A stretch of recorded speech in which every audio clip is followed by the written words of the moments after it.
The National Center for Medical Readiness, located at Calamityville in Fairborn, is opening up its training center to more people. Construction workers, electricians, plumbers, and maintenance employees, all eligible now for training. This is something new. Joining us live, Jack Smith is here, Associate Director of Emergency Management and Response Operations. First, for those who may not know, Jack, explain what goes on at Calamityville. Well, historically, Calamityville has been a training site for military and civilian first responders, both for disaster training as well as just everyday medical response training. And it's been around for a couple of years now. What's the real mission behind it? Well, the impetus was really post-Katrina, where we realized that civilian and military units were having a hard time working together and communicating in disaster situations.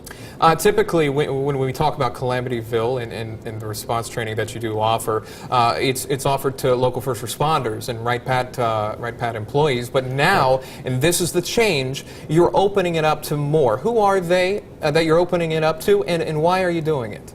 That's right, Sean. The International Union for Electrical and Communication Workers just recently donated to Wright State University a training prop for fall protection. And so that was the impetus that caused us to take a look at opening the facility up to private industry as well. Yeah, and I just want to point out a couple of stats because we pulled this out of 2013. There were 242,000 falls, a little more than that. 700 of those fatalities, and not to mention the loss of work days. So falls in general, such a huge, something that can be prevented. And having said that, that's one of the things you're going to focus on is fall prevention. Absolutely. And that's both for construction workers as well as people who do maintenance in factories and general industry. And then from there, you are also going to move to confined space training. Kind of elaborate on that, well, because that may confuse some. Why would we need that kind of training? Well, in the fire rescue service, guys will have to go into sewer pipes and things like that to rescue people who may have a problem while they're down there working, children who have gotten into storm sewers and things like that.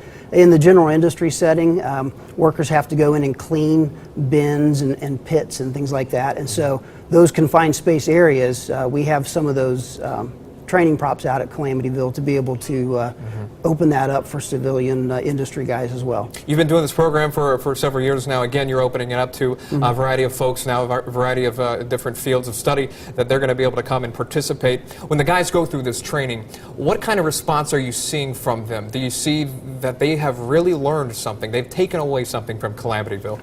Well, absolutely, and especially responders, emergency responders, when they get out on the scene and are able to utilize the training and the skills that they've received at Calamityville, it's a big help, and we make an impact all over the region with that. Again, this is a big deal because you are opening it up to even more folks that can come out and participate in this at Calamityville. To do so, what's the phone number? How can we get a hold of you?